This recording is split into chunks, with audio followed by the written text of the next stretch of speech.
I didn't know a woman earning 1 million a month could still feel this powerless in a marriage. I have always said it cannot be me until I experience it firsthand. We always say that. Honestly, we all pray for the best, but sometimes the worst may happen.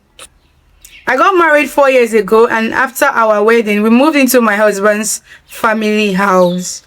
His brother and wife live there too. It was really a big deal at the time because we were just starting life together and we thought to cut costs any way possible. First mistake, never move in with your husband to his family house. I'll say that again, never move in. Even if you're the most poor, the money things get tough. I know it's not easy to say. Try your possible best. Don't make a decision to move in. You're going to regret it. Now let's listen to her story because she regretted it. But the price we paid for that was no privacy, no anything called my space, just plenty rooms, people and noise. Finally, I got pregnant after 2 years of marriage and I had my daughter, but after giving birth, things changed. It was definitely not sudden, but something that gradually changed. I started working right before I got pregnant and the job looked so promising. I took some months off for maternity leave and fortunately for me, I got a raise at work and some other added benefits. So then I had to resume work earlier than planned. At first, it was small comment like, you don't need to rush back to work. Stay home, take care of the baby. Why are you always tired? Other women cope. Blah, blah, blah, blah. No, this woman was just delivered of a baby. She's supposed to be getting all the encouragement for being hardworking, despite the fact that she's trying to raise a family. But what she getting criticism. That is just so unfair. Let's continue reading the story.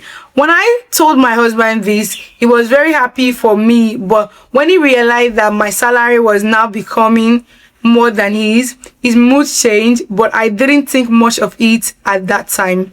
But over the time, he started making side comments as well about how I have started not treating him well again since, which is completely false. So the other one started making comments like, you don't treat me well because you're not the one who has more money. Blah blah blah blah blah. And there was all those shit, all those days. Then one time he confronted me and said, you are using my glory. You think because you earn more money, you are not a man. Your legs are too long these days. Such hurtful words. See, your man, your husband, your partner is supposed to be your number one cheerleader. It's supposed to be the one say, that's my girl. She's not just a housewife. She's making money for the family. Go girl, I love you. I thank God I married a businesswoman. I thank God I married a career woman, a sensible woman. Not putting you down. Like, according to the story, she was a very supportive partner. She wasn't the type that was keeping all the money to herself. She was the type that was up about building the home together. So why was the man being so insecure? So that is why, as a person, please marry a man that is secured. Don't marry an insecure man. It is very important, especially as a woman, that you know that you have prospects in your life. You have where you are going to. You have vision. You know that your future is bright, even if you are not making anything now. Let's continue the story. Let's see what happened. He started creating work for me at home deliberately.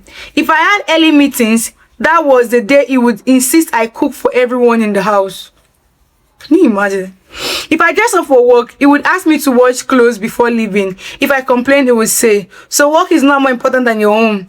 I started waking up by 4 a.m. every day to keep up and keep peace. I would cook, clean and bathe the child while he lies down sleeping.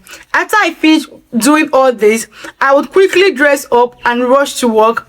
And the most annoying part, I will still come back home to more chores. This is very pathetic. This is very painful.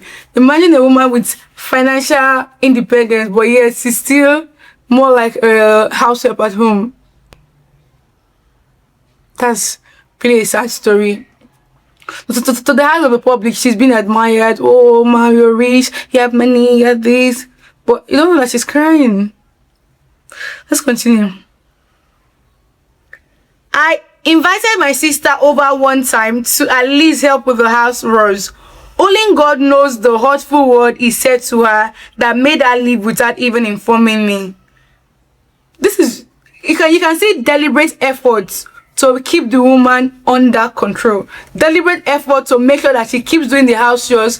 He wants to prove a point. That is an insecure man. He wants to prove a point that even if you think you have money now, I'm the one who married you, you will still clean. Don't think you can get a house help. Don't think you will still do all the things. Very traditional man. Please.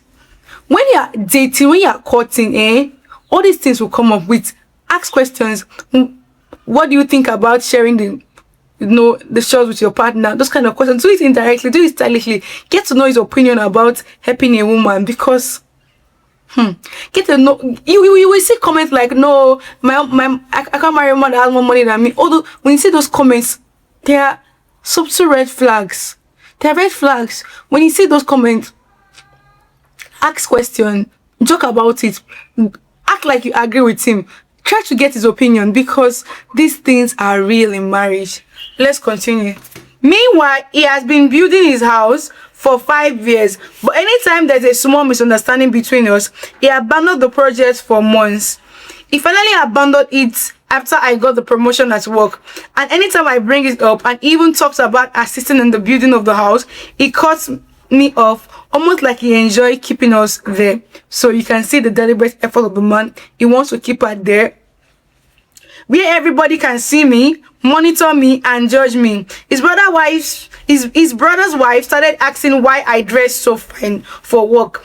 His mother started asking why I come back late, even when I close by 5 p.m.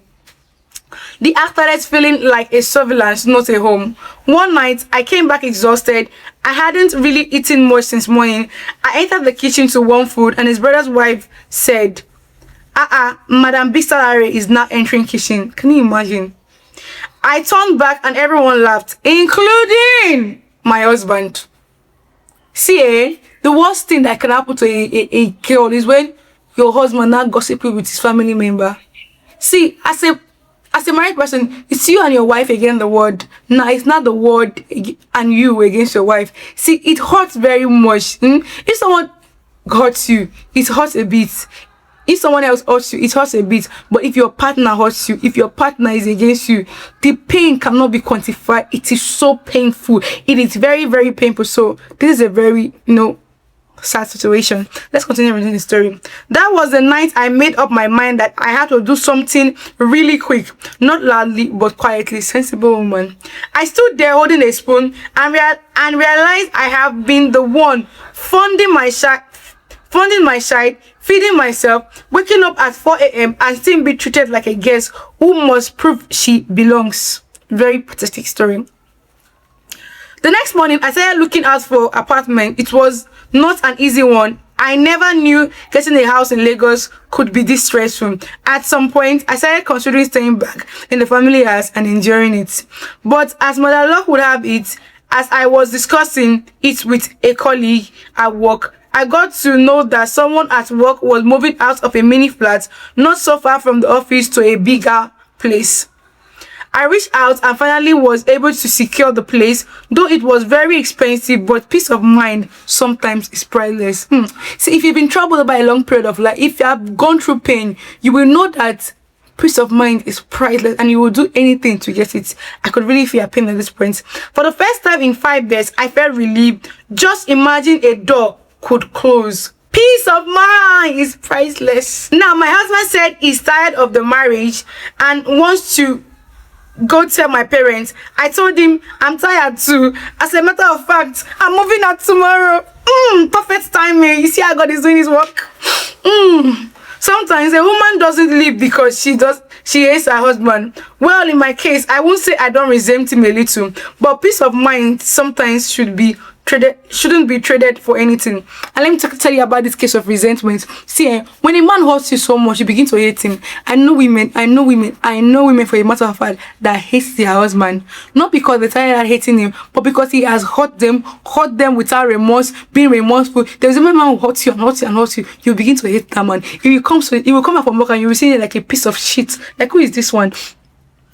At that point, this woman was in this position. And I know a lot of women are going through a lot of things, and I don't know what to say. You know, divorce is a one thing that many people just really frown at, and I really understand. I don't pray to be divorced, but why do I share this story? I share it so that people who are going through similar things can be able to find comfort and know what to do. People who are yet to get to be married like us, we're able to make better and informed decisions, because marriage is you know, when people talk about marriage every time online, they say, oh, we have too many marriages. See, if everybody becomes a marriage counselor in Nigeria, it's still not enough.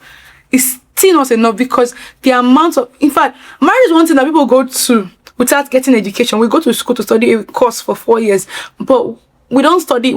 How many books do you read about marriage? You need to study about marriage before you get into that institution. You see, the most important decision you can make in your life is to give your life to Christ. The second one that has the ability to even affect the first is who you marry. Who you marry is so important. And as a young person, you need to stick around and see more of these videos, because I'm going to be dropping videos so that we can learn from people who are married, from people's story, and we can learn to do better. Okay, so now, bye. See you in my next video.